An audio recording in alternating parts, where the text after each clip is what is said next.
Whose voice is that? I've always wanted to know. 2 more minutes, everybody, and we'll get rocking.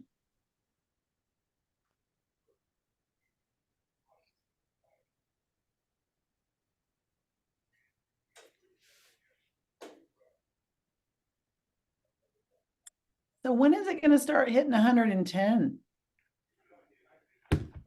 Raymond, when's the Oh, 110-degree weather probably not coming? till March, June. Okay, I mean, March, sorry, May, June. That's when it gotcha. starts to go your hundreds every day.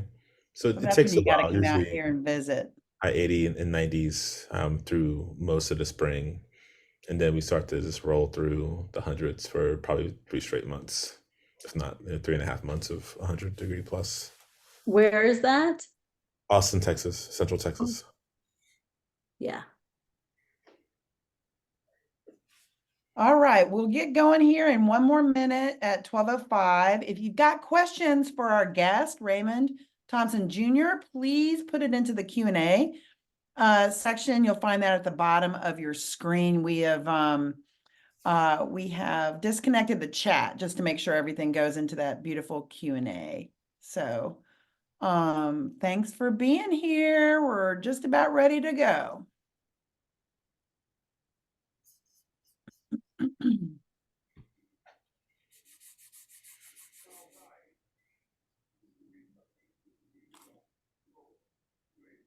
Looking good here.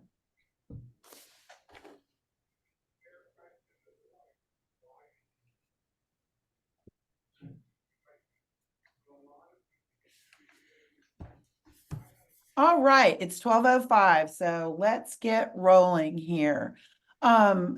Thanks for being here, everybody. And I want to really thank very deeply the Associated Students of Foothill College group, otherwise known as the ASFC, which is supporting these really important artist talks that photography has been holding every month of our Heritage Month for the year. This month is the Black History Month talk. And again, want to really just give a shout out to the Black History Month Initiative for sponsoring this artist talk with Raymond Thompson Jr. If you have questions, which I know you will, please put them into the Q&A so that we can get them answered for you. And now I'd like to introduce my dear friend Raymond. And I'm never going to have enough time to talk about how amazing he is, but I'll give it a shot in a couple of sentences. So Raymond Thompson Jr. is an artist and an educator and a visual journalist, which is similar to me, right? Like we both are trained journalists, but we also have MFAs, and we really embrace both sides of our brains in that space. So I really appreciate always hearing about his processes, et cetera, et cetera. So the work he's going to discuss today, which blows my mind, is called It's Hard to Stop Rebels That Time Travel 2021 to Present. This is a project that utilizes archival fragments and historic ephemera in his own images to focus on individual stories of enslaved people, the Maroon population, which is something that I learned about from Raymond, and runaways, whose existence is only now revealed through traces in collective archives. His project here works to expand narratives about the Black experience and our connection to what the American landscape, quote unquote, looks like. The work has been guided by local historic archives of runaway slave ads, lynching news articles, Black folklore, and other location-specific historical events. I also want to add that Raymond has a personal connection to this story because his family is from this area. And it's just always been a pleasure to talk with him as he's been researching this work and creating it. So just a quick shout out that his book Appalachian Ghost was just published by the University Press of Kentucky and is fantastic. So without further ado, Raymond, take All it right. away. Yes, yes. Let me get it started here. Let me get my presenter view. Boom. Then I need to find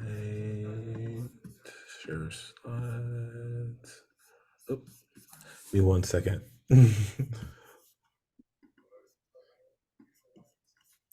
Presenter view. You're good. Just so you're not muted. That's all we care about. I know, right? I am trying to Share your screen. yes, escape. Okay. No, I don't want to escape out of that. Make sure I'm trying to make sure I'm in presenter view when you're all up, so I have my notes. Just did this a second ago. You did, and we saw it, and it worked. It was beautiful. It did, yeah. We promise. Share, and then There you are, assistant professor of photojournalism. I know, right? I am. Go. Slideshow, you go up there. No, it's the Zoom bar is blocking my window. So I can't see my slideshow. Give me 1 second, I'll figure it out. Thanks, everybody. As soon as we get rolling, if you have a question, you can put them into the Q&A down below. The chat's disabled, so if you try chatting, it's not going to happen probably, but definitely use the Q&A below.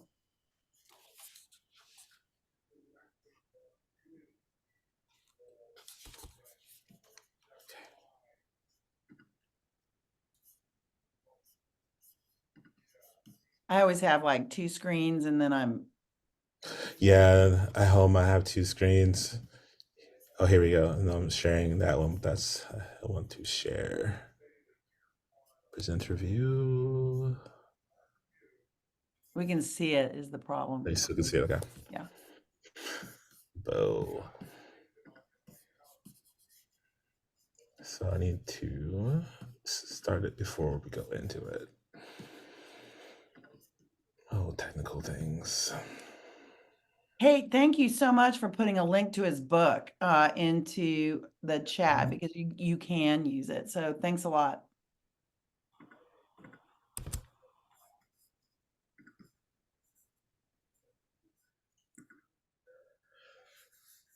We'll go to a backup plan in a second if I can't figure this out.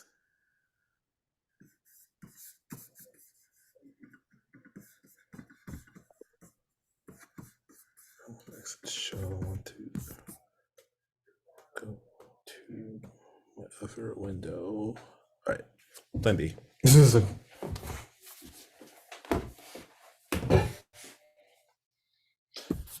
So we will just go plan B it. Cool, thanks.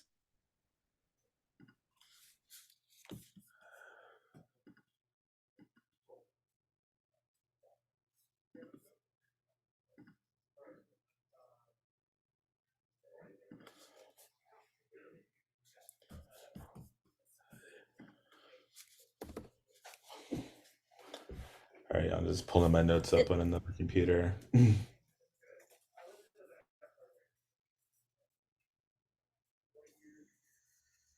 All right. So again, my name is. Thank you so much for having me. Give me an opportunity to speak to y'all today. Again, like you said, my name is Raymond Thompson Jr. I'm currently an assistant professor of photojournalism at the University of Texas at Austin. And I like to do these talks by sort of starting at the beginning, because I feel like my journey and pathway through has really impacted how I'm approaching the kind of work that I do now. So I spent 7 years working as a photojournalist at small community newspapers outside of Washington, D.C. And while I was doing that, I got a BA in American Studies, which has been really important to like my thinking. It's gotten some of the theory that I learned in that space and sort of set me down the pathway that I'm on now. I have an MA in journalism from the University of Texas at Austin. I also have an MFA from West Virginia University. So my work is centered on the impact of racial identity and representation. I'm specifically focusing on the stories and myths of the Black diaspora that have actively and passively been deleted from cultural memory. But before I sort of got sort of mixing more in this sort of expanded documentary space, I was definitely in the space of working as a photojournalist. This story, Justice Undone, was one of the first big essay projects that I did. And I bring the story up because it's really important and sort of like one of the first times I tried to take the kind of approaches or use the sort of research that I've used in this story that it would carry on to other projects that I did. This is a picture of Beverly Brown, and I was really interested in the impact of incarceration on just America, period. But I became really specifically interested in the impact of incarceration on families and children who are often left behind when people are incarcerated. But also didn't necessarily want to just photograph more Black and brown bodies just behind bars or in these sort of these physical spaces that we're used to seeing them in from the media and pop culture. I wanted to find a different way to think about it, even a different framework for it. And for this project, I decided to look at how use this idea of the $1 million block, which I first heard about looking at New York City. And this concept is based on the idea that the government is spending so much money in any given space to incarcerate people within that space. Say a block in Brooklyn could possibly be like a block in Brooklyn because could be a space in which the government is spending $1 million, right, to incarcerate someone. People own that street. And then I wanted to know what does that do to a community. So I used like those numbers. I did this project in Texas. I was able to find data statistics tell me about this, and I would focus myself down to zip codes. But the project also took me in different spaces in the United States. This is a picture from the Youth Family Center in New Orleans. It's actually a pre-trial detention center for youth, in which they would hold youth in this space waiting to go to their court in juvenile justice. And this is also a part of my Justice Undone project, but this is another one of these important pictures that I was very drawn to. Like I couldn't photograph people's faces in the space, but I was really like, that's why I love photography, right? I was able to sort of make a picture that sort of gave you the sense, that's created this space in which we have these people who are sort of sitting in the middle of the frame like chess pieces, along with this idea of something so common as a basketball hoop surrounded by a tall fence that's meant to keep them in. This project also took me to Appalachia, and where I did a project on families who are separated from loved ones by great distance. These families depicted in this story would oftentimes have to travel 7 to 8 hours just to get to the prisons where they're located to visit their loved ones.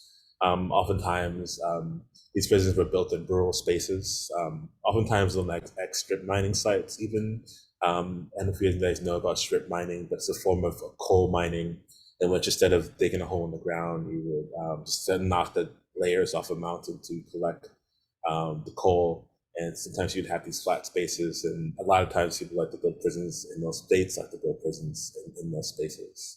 But this is also an important picture for me, because this is the first time I think as a documentarian, as a photojournalist, that I began to deviate from the idea of like straight photography all the time. I was really thinking about like what is my photojournalistic work doing to carry my story forward, and how is history been used to document Black and brown folks. And I was like really being challenged by this at the time. So this is the first time I took this image is actually a double exposure. So I like made one picture and then made another picture right after the other and just combined them right on the spot to make an image, which is at the time it's kind of like a no within photojournalistic spaces to do this. But I really felt like I wanted to like say something very specific with the image like I wanted to tell, and I want these all methods available to me at the time to get the message I wanted to get across. Also, I'm super influenced by like Black diasporic theory. I've been reading quite a bit, especially when folks are thinking about like visual culture and African American history, where it comes together. And I came across this book by Christina Sharp called "In the Wake of Blackness and Being," and she has this idea that argues that artists play a crucial role in examining the historical trauma of America's racist past. And she calls this idea wake work. So let me just quote. So living in the wake means living in the history. Let's see. history and presence of terror. Actually, I will shrink my box here. Of terror from slavery to the presidents as the ground of our everyday Black existence, living historical and geographically discontinuous but always present and endlessly reinvigorated brutality in and on our bodies. While even as that terror is visited on our bodies, the realities that terror are erased. I mean wake work, to be a mode of inhabiting and rupturing this episteme with our known lived and unimaginable lives, with that analytic we might imagine otherwise from what we know now in the wake of slavery. And for me, that wake work began to come out, and one of the very first projects I did after I'd sort of finished just a done project called Imaging Imagining. And this project also marks a really big turning point. I wanted to sort of I became really interested in the idea of the Black experience of the American landscape. And one of the first things I started to do was to Google, I wanted to see what images had been made about this already. And one of the first things I did was I Googled Black people in trees versus white people in trees. And my resulting images tended to be, I'll get that in a second. So I started to do that research, but also began to read more. And I read a book by Caroline Finney called Black Faces in White Spaces. And she had this really interesting idea about the experience of like how Black folks feel within the space, or some of the things that they might feel within these spaces, within natural spaces. So when we consider landscapes like national parks or other areas of national beauty, what you see is not always what you get. These places are overlaid with histories seen and unseen, geographies of fear that can make a natural place in the United States suspect to an African American. A tree became a powerful symbol for many Black people, reminding them that the color of their skin could mean death. Arguably, lynching succeeded in limiting the environmental imaginations of Black people whose legitimate fear of the woods served as a painful and very specific reminder that there are many places of Black position that way. And that led me to like research. And one of the first things when I Googled Black folks in trees was white people in trees, I'd often get this. This is what I would see. Like 80% of what I saw when I Googled Black people in trees were these lynching images. And the other, on the opposite side, it was just people recreating and enjoying nature. And that this project was a direct pushback against what I saw in that image search. So I began to make portraits and also collecting quotes about what folks' experience was in natural spaces, and to make this portrait project called Imaging Imagining.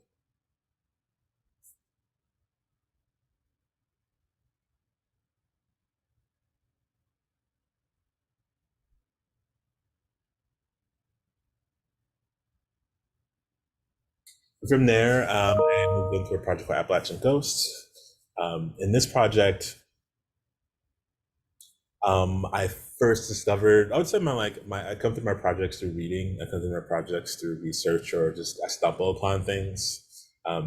This project I stumbled upon after reading Merle Kaiser's The Book of the Dead and Catherine Venable Moore's essay called The Book of the Dead.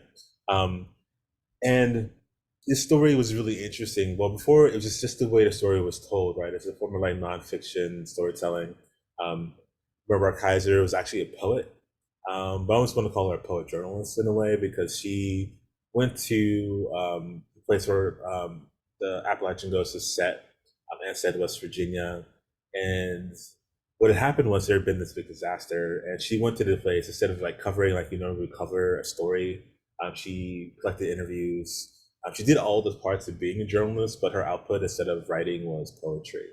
And she put it in a book called The Book of the Dead. So this is the place where the Appalachian Ghost takes place, and it's about the Hawks's Tunnel disaster, which happened in West Virginia in the 1930s. Here is a picture, and the story. What happened during this process was there was a construction project in which a powerhouse, a dam, and a tunnel were built to supply power to a nearby factory. And during the process of building this tunnel, the workers ran into a deposit of pure silica rock, and because they're using improper drilling techniques, it kicked up a lot of dust. And when you breathe a lot of this dust, you essentially get silicosis from breathing in this dust. Here's a picture looking over at the overview of Foothill State Park. If you can imagine, in the 1930s, there are all these worker shacks covered. There are no trees and worker shacks covering this hillside, and it's always this really, really picturesque place in West Virginia. So there were about like 15,000 workers like working in this space, and roughly 3,000 of them worked underground, and about 2/3 of these workers were also African American.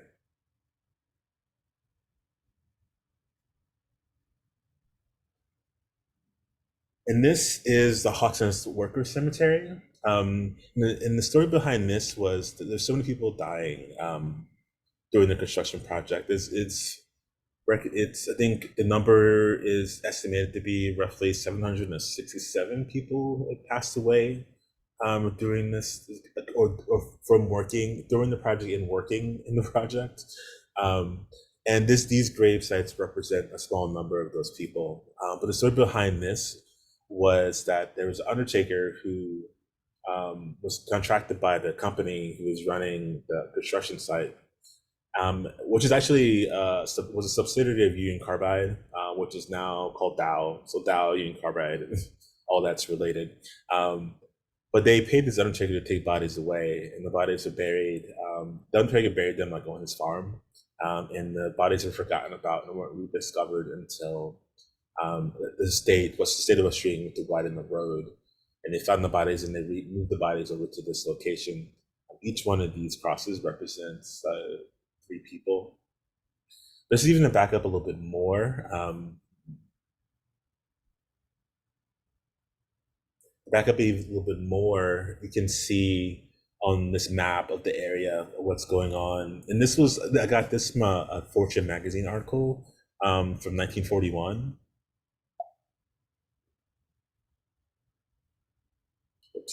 And this is a zoom in on that project. You can get to see the lay of the land about like what had happened in this project. So we have like the top of the map, we can see this dry area, the dam.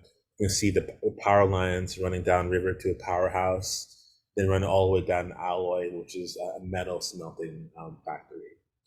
Initially, they were trying to say that the power that was going to be made by the dam was for a state utility for people, but it was always about this industrial process of providing power for this powerhouse. This is me right when I started getting into this research. I was trying to figure out what I wanted to do, and I took a field visit down to Anstead to sort of document the area and see what it felt like to be in the space. And I was, it's really something frightening to stand below this dam because the idea that this is wall of water above you that only being held back by these mechanical gates. But I was also at the time being inspired by Richard Long's A Line Made by Walking. And he's like environmental artist who would go in and try to do these performances, like these art performances in nature spaces. Like in the pictures to the right, he'd walk through and make a line, and like the art is actually the making of the line, not so much the ephemera from the walk, which is this photograph. And I decided to make a video that sort of was in a similar vein like this, so like sort of like Richard Long's line made by walking. I'm gonna show y'all. I'm gonna start sharing for a second. And this also represents like a place where I was trying to figure out how I wanted to approach this story or this project. So I made this sort of stream of conscious video to sort of like kind of like figure out like what I want to do with this work. I'm gonna play for y'all. Lovers and friends stand oops above the dam. Can y'all see that when I went in full screen? Sorry. They know no one stops to look at the public. It's killed, mostly black. Stop.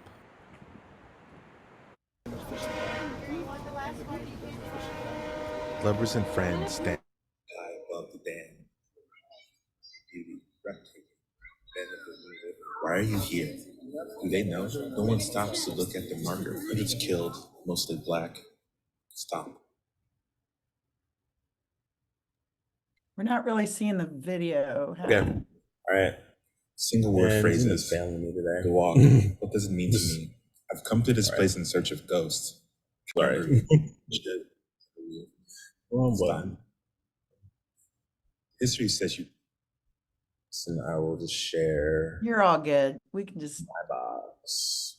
I'll just share it and play it small. So I know that was, y'all can see this. yeah, we can see that. Lovers and friends stand high above the dam. The beauty, breathtaking, the bend of their new river. Why are you here? Do they know? No one stops to look at the marker. Hundreds killed, mostly black. Stop.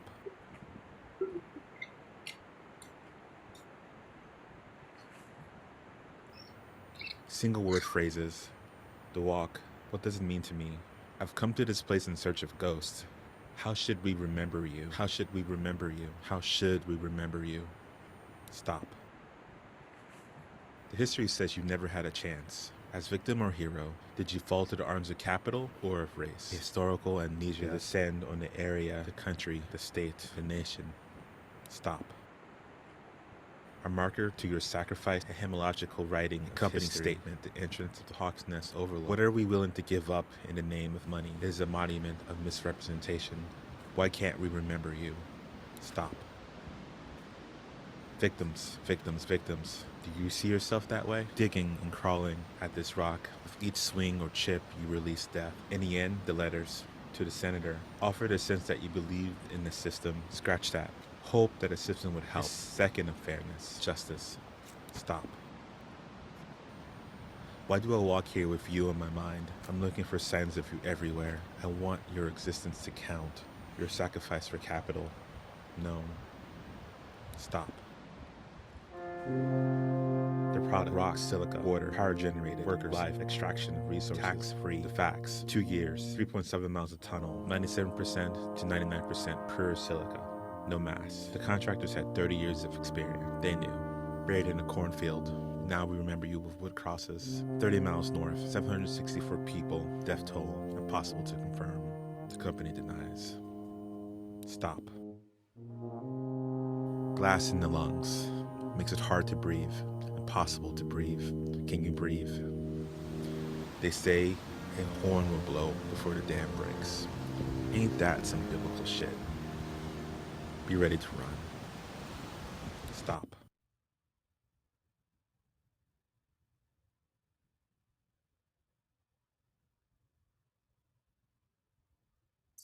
You start my PowerPoint.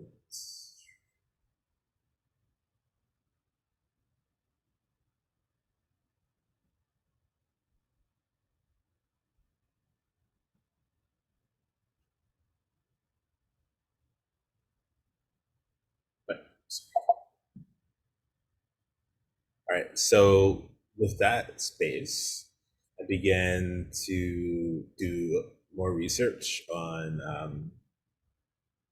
Hawks Nest. First thing I wanted to do like visual research, so I decided to go down to the state archives. Someone had given me a tip that there was a bunch of photographs about Hawks Nest located at the archives. So I went down there to pay a visit. And I went down there and what I found was roughly 200 photographs. But when I was flipping through each 200 image, very few images had people in them. I became this stack of images is primarily pictures of construction sites. And to even sort of get even closer to that, if you look at all the captions for each image, I put a caption up on the screen to give you a sense of like how this image is being used within the archive as a construction image. Tunnel number 250, heading number 2 with drilling crew. That's the name of this picture. And I really did, and I come to realize that archive was essentially the documentation of a commercial practice that had happened in the landscape. And again, this is another example of an image that I found that had people in it. We'll come back to this image in a little bit. But also went to another archive located at Western University, and I found letters written to Senator Holt, who was the U.S. Senator of West Virginia at the time in the Senate. He held a hearing about Hawks Nest Tunnel in 1935. But also found old communist newspapers, and all these things were working together to give me a sense of how people were feeling who were going through this at the time. But also, I think around this time, I began to just some of the reading I was doing was leading me to the conclusion that archives have to be viewed from as political objects, a political thing. I was reading a book by Michelle Song Smith, Photography and Color Line, W. Du Bois, Race and Visual Culture.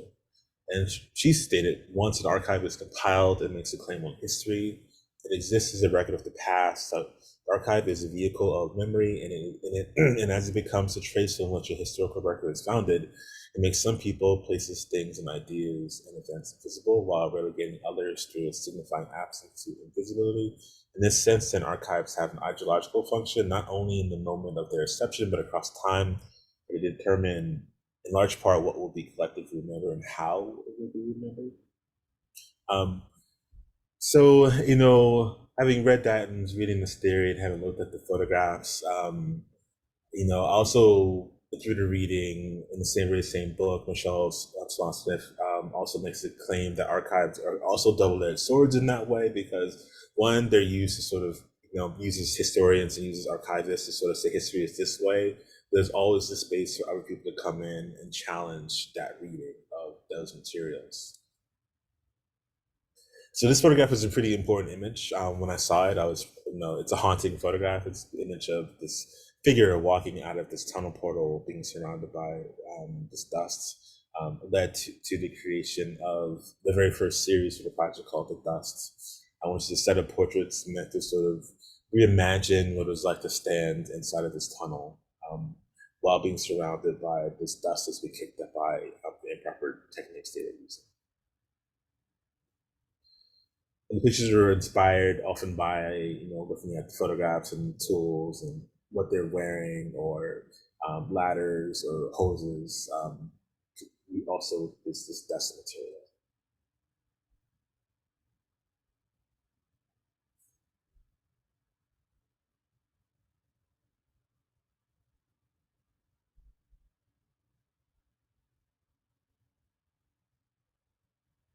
And from there, I was also super curious about these archival images I was looking at, like how people are rendered within these images. And this image was like the only image I found like this within the collection. But it's a super strange photograph, because if we kind of zoom in on it, we see that these figures that are removed, or they look like these blotches within this landscape. And I could never really figure out why this happens. There's definitely, I tried to find the original, but the original has been destroyed some time ago.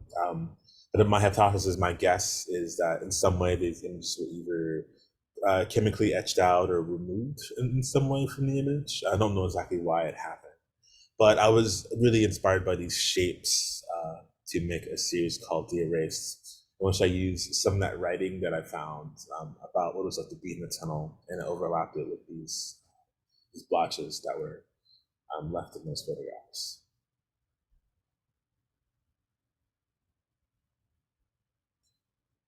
Robert Kaiser's poetry also came into play. This is a line from her book. As dark as I am when I come out at morning after the tunnel at night, if a white man, no one could have told which of us was white. The dust covered us both, and the dust was white. From the Book of the Dead called Tunnelitis. And I'm pretty I have a hard time naming things, so I just called it the next part of the project, tunnelitis, in which, again, this idea of just using that one line to inspire the creation of a set of images of the skin being covered by dust, white dust, black skin covered by white dust. It was also reported that there's so much dust in the air that it often would come out of the tunnel portal and settle in the foliage in the area. It's also part of my tunnelitis series.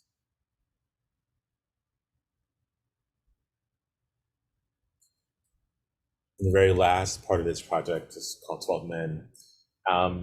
Again, I was so fascinated by the images of the people who are in the archive, but again, remembering that, the archive was compiled not as to represent their work or who they were as human beings, but it's compiled to, it was, compiled to be an industrial process. So I wanted to sort of borrowing Carrie Mae Weems's idea from Here I Saw and I Cried.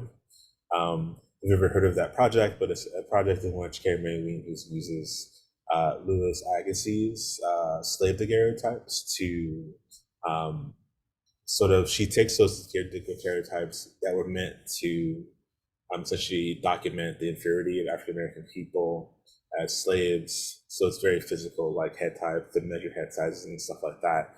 And she turns them into portraits by adding color and adding text to the image to point the images not at that scientific process, but back at those people as individuals, as people. And 12 Men sort of does that for me, popping them out of the archive. These images are 72 by 48 inches wide, so they're big human size, 6 feet human size cutouts. And in these images, you can see oftentimes like attitude, you can see body posture, like a little bit of facial gestures, and sometimes even want to call it swag in these images themselves.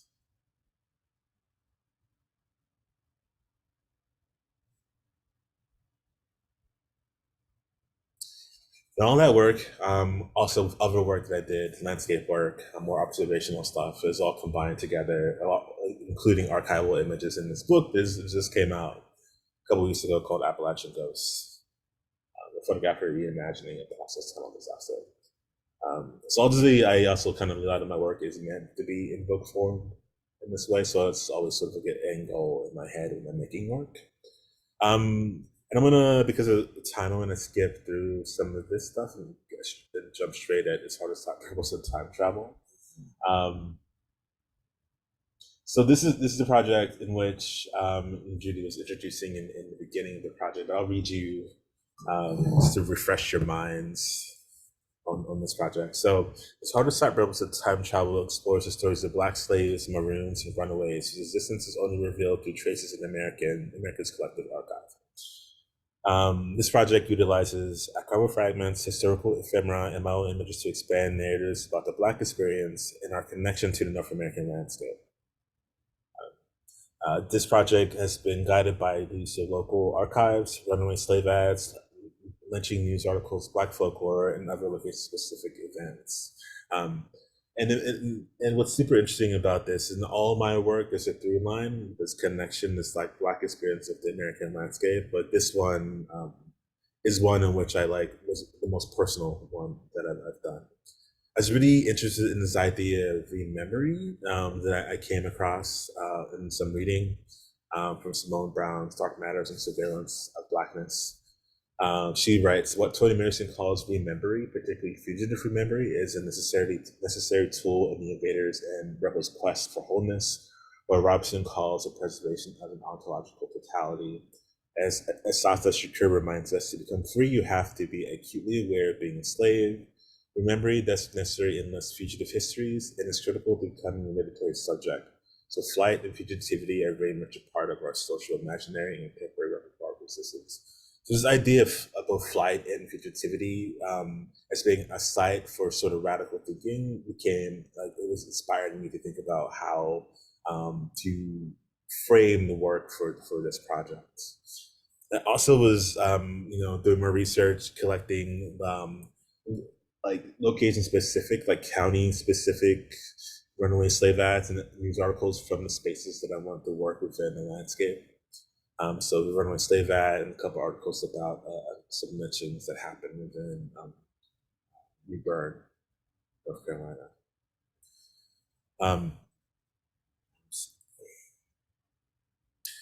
So like what's cool is like I was able to find like these super specific, to the county or the spaces where I wanted to work, like slave ads.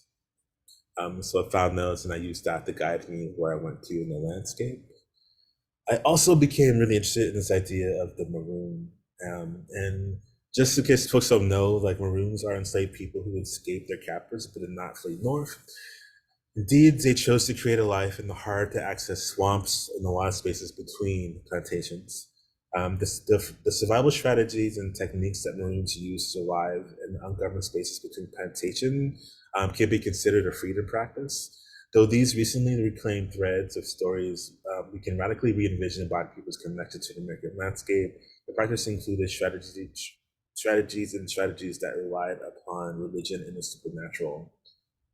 want to include this artwork so you can get a sense of sort of what maroons were like in the popular imagination of the time through these paintings. And here's the map from 1808 that when we zoom in to the county, it's like right here is the circle area within North Carolina that I spent most of my time working in. This is a map from 1808. But you can see on this map these green, squiggly, dark spaces. Those are the spaces that, oftentimes we're talking about, like these spaces in between arable, like plantation land. But these are the spaces that where maroons would have been and would have moved through during this time. So why here? So I chose this location ultimately because it was a space which I could connect to like my family.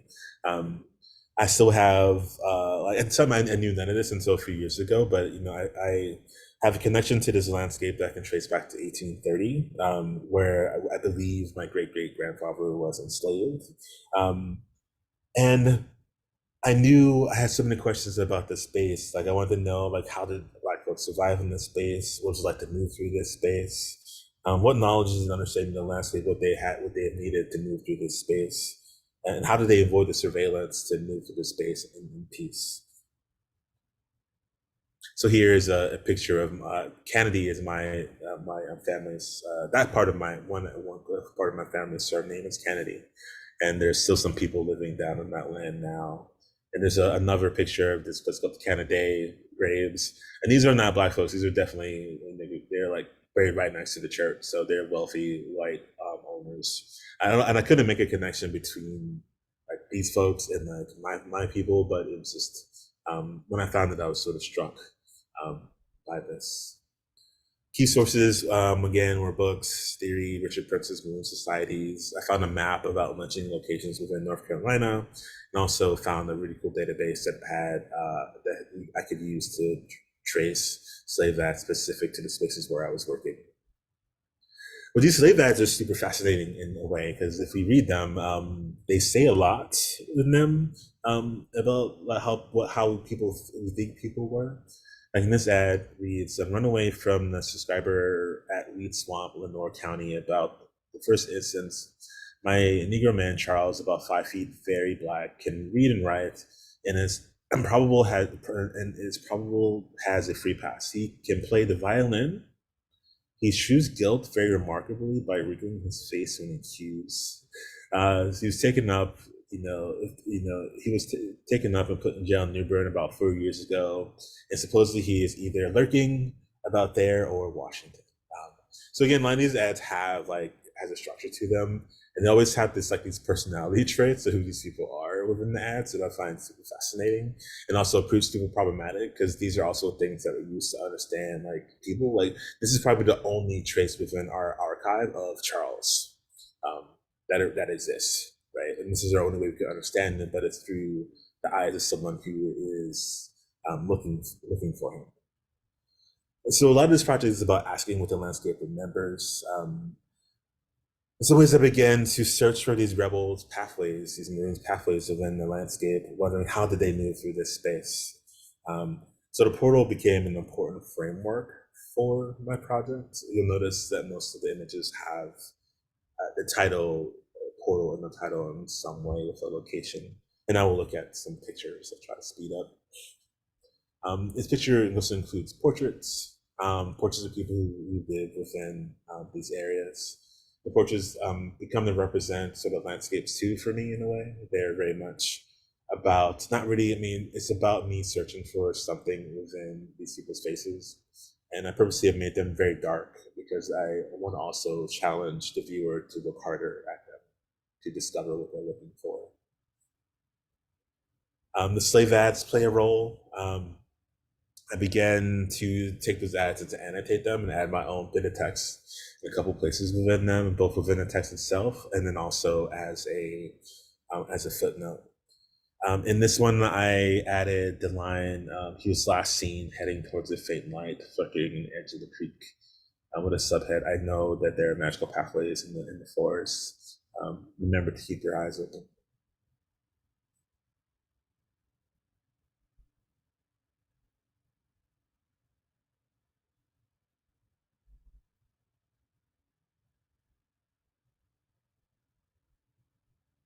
Again, the maps, the beautiful maps that they have in different ways, they're rendered, like the details are rendered differently. And here you can even see that you can see the marsh lines, the little squiggly spaces.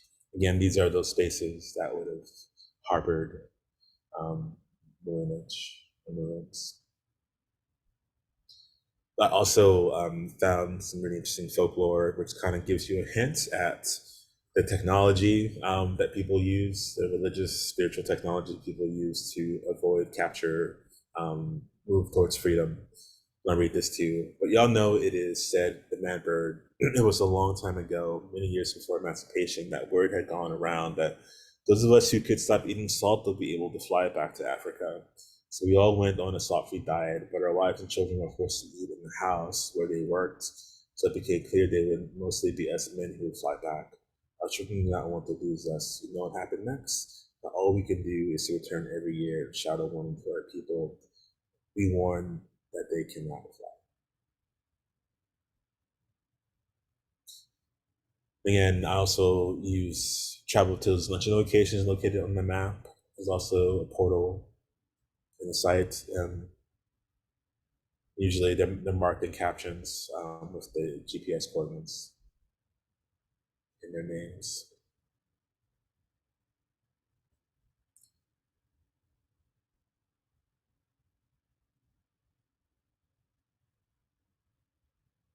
There's another ad.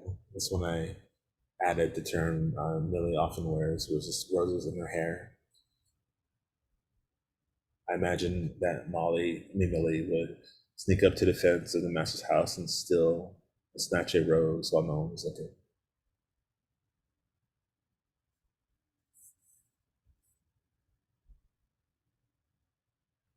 This project was very interesting because I'm trained as a photojournalist and very moment-based photographer and people-based.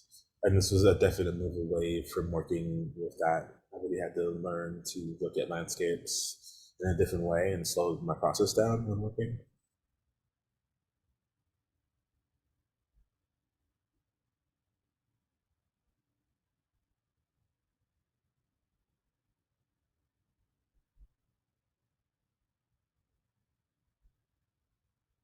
This is also a lynching location located within a swamp, now called the Dover Bay Game Land. But actually, it's weird, that area, a lot of the swamps are either gone or have been drained in spaces too, but there are a few spaces left like this. Again, the portals, either portals found in landscapes through light, through a way of, the grass looked on a piece of field. At that time, towards the end of the project, I began to go further with making them. Just to show you some of those towards the end.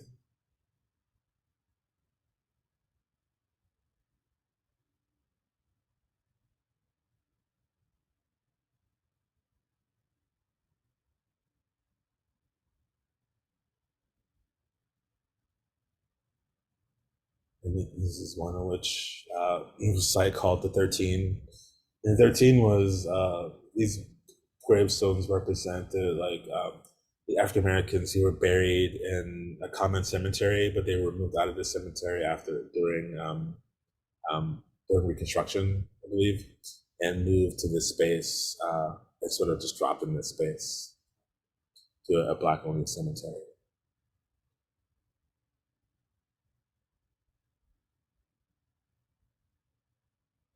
The maps, rebuilt Confederate boats. That's in the landscape today. A shack in the forest, these spaces. And this bit of folklore just talks about how someone disappears from the patrolman by walking into a tree and disappearing. The transformation of animals that exists within this landscape, snake.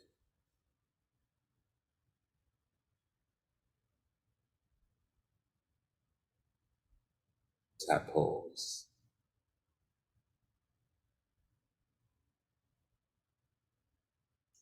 Emerging from the Neuse River. The Neuse River is the river that flows through the middle of all this region. Cotton field has already been reaped, leftovers. And this is the final picture. This is a self-portrait of me in that landscape, sort of me in my looking for the portal, which sort of reflects the project for me in a sense, me looking for those portals, looking for these ways of seeing through time and space, to pay tribute to the ancestors in a way, I guess. We're deeply embedded in the landscape and the land and in these locations. That's all I got. I talked a lot. Hopefully there's some time for questions. There's a lot of stuff. I know. I wish we had 3 hours. I know. Thank you so much. Yeah. Thank you. We've got some questions here. You up for it? Yeah. Okay, cool. You don't need to do any back bends or flip flops or anything before you get rolling. I'm good. No, I'm good. Some water. All right. Question number 1 from Baba. Please talk about the picture of the hidden house, which I love that question. Thank you so much.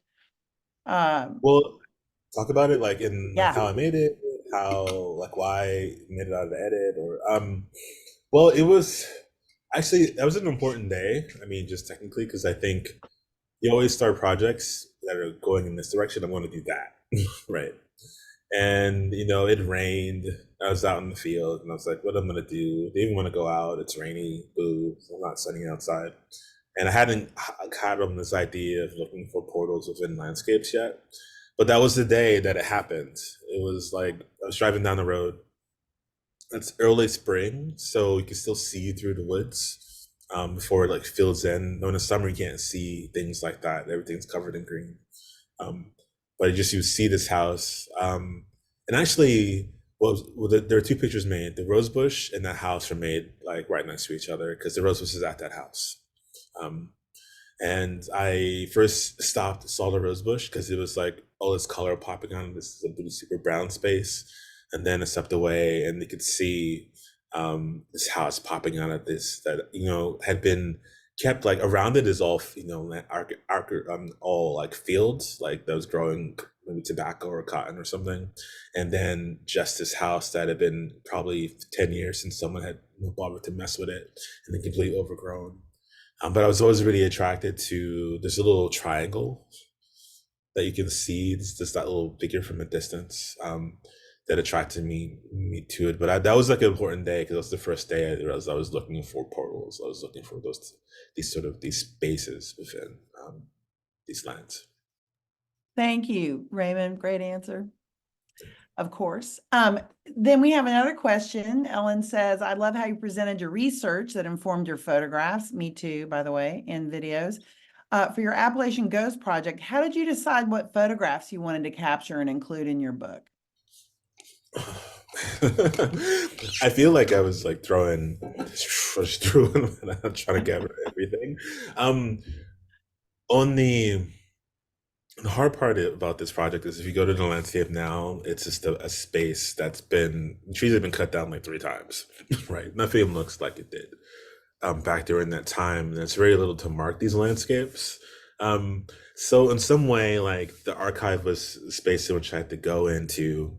And I mean, it's a process that took about 6 months of thinking about because I was coming from a space as a journalist, I need something to photograph, but there's nothing to photograph really, but the space as it is now. So I did that, I photographed the space, but then I had to find a way to sort of to make use photography to make suggestions about things. And came to the portraits, came to the details of the hands and the foliage. I knew the dust was already powerful. I was inspired by that one photograph, so I knew I needed to make pictures with this dust moving through it in a way. And the rest of it, the figures were that took the longest because one, I was super uncomfortable with appropriation before I started with art school. So I can't use someone else's work, even if it's very old, but I was so fascinated by those figures, and I had them I cut them out as individuals, not as how they are, but I just made 8x10 prints of them and stuck them on my wall.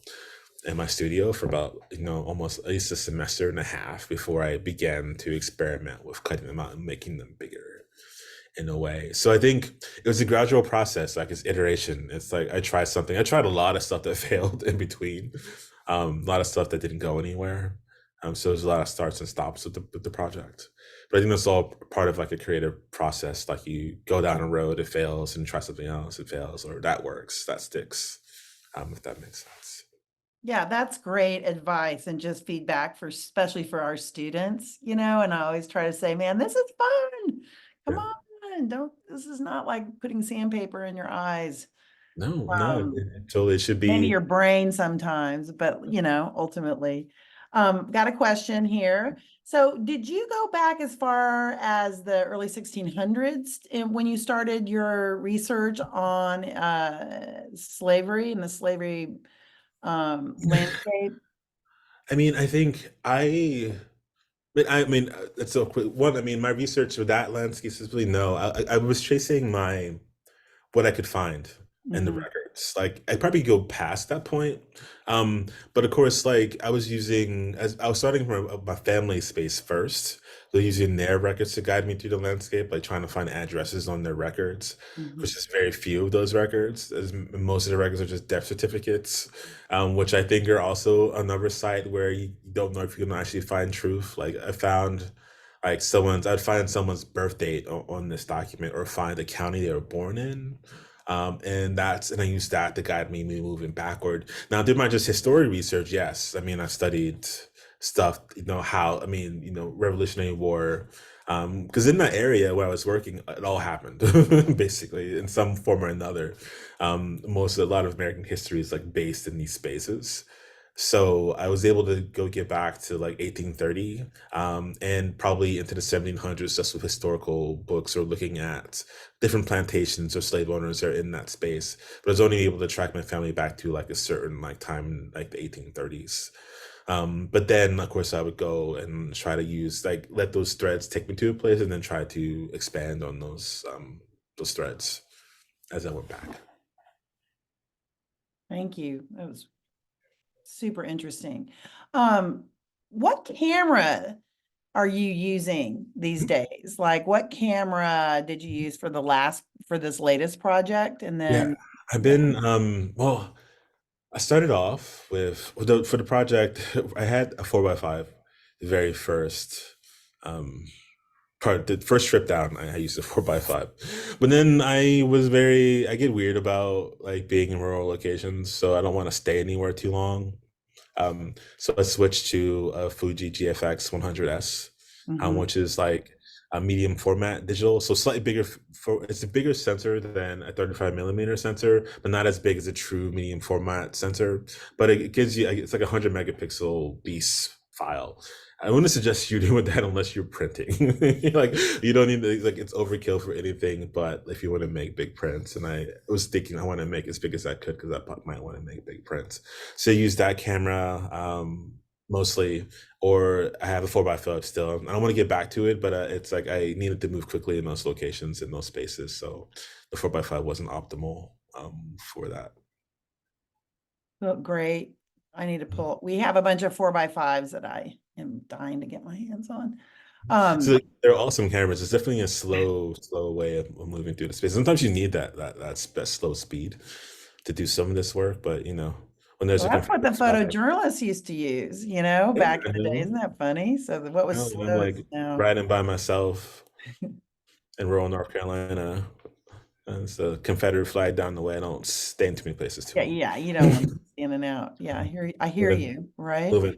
Got Yeah. a comment and a question. So love this project. It reminded me of the EJI project from Brian Stevenson, Hmm. how they collect dirt from the ground where these lynchings took place. Hmm. Justin Power Project, when I think about the title, my mind automatically wants to say powder afterwards, but power is beautiful and it makes sense after you gave some historic context and intentionality behind your work. That's an interesting connection there. You shared that your family history gave you some inspiration for your research. Have you shared your project with your family and what have been their thoughts? Well, family is interesting, right? Yeah, yeah. Thank you for your I think comments and there questions. there are a couple of family members who are interested. Some are like, "Why are you going back down there?" A lot of them are like, "Why are you going back down there?" And it's an interesting disconnect. Even for the family who I met, who I know are probably like fourth cousins on a landscape, even there's like this wall between all of it. And that family was huge down there. And I mean, my grandfather was one of 16 kids. And then like that's why I kind of quickly left my family's connection to this. I had my family connection to space, but it got way too complex and very, very big and unruly very quickly. And then you drop on top of that just the nature of slavery and how families are broken up and moved around. It just kind of dissolves into the landscape literally because there's too many Yeah. lines to track. So my family, I think my family is like proud of what I'm doing, and then I'm going back there, and I'm like the one in the family who they'll come to ask questions about it, but I don't know if they want to like go with me on my journey back to that space. There's a lot of pain in that space too, as well. I don't know. I mean, I know nothing of those stories, but I can only imagine. But I did actually interview my family members to tell me what they knew, and that's how I ended up in that landscape. Actually, I did. My initial research was just to ask them what they knew about my grandfather's life, and I used that to inspire. I didn't show the tobacco leaves, but I used tobacco and FSA imagery because from that North Carolina space, because I wanted to start doing some visual research about what it was like to be down there during COVID, and I couldn't go down. So I did this research, and they told me what they knew, and I used that as the initial step into the new burned over Kinston area in North Carolina. That's why I landed in that space, but they told me where to go. Thank you. Thanks so much. I mean, I could go on and on, but I think we've gotten our hour's worth Yeah. out of you. Awesome. Any other last questions before we bid a sweet goodbye to Raymond Thompson Jr.? No? Well, listen, thank you so much. And thanks again to the ASFC for supporting this talk, and to the Black History Month committee for letting us move forward with this. We really appreciate the support that Foothill has provided us in these artist talks. And Raymond, thank you for your very powerful work and No problem. Thank you for having me. teaching us about our history that we are not taught in school. It's important to disrupt and to amplify the parts of the archives that are, in fact, gaps, right? How we use photography to get at these things. If their souls were not dead, there would be many things. Oh, there you go. There's your ghost. No, All yeah, right. that was like another video that I that was creepy. Sorry. Anyway, thank you. Well, maybe we can have like a premiere over Zoom of your video work, because I know that you've got great stuff. But in any event, Right. thank you all for being here, everybody. And again, Raymond, see you soon. We're going to be giving a talk at SPE in St. Louis, if anyone's going to be there together. And Ron, Kate, thanks for all your support. And Victoria, have a great rest of your day. Thank you, everyone. Take Bye, care. everybody. Thank you, Raymond, Thank Judy, you. Ron, Kate. Thank you. Raymond. Fantastic presentation. Thanks for being here, Alejandra.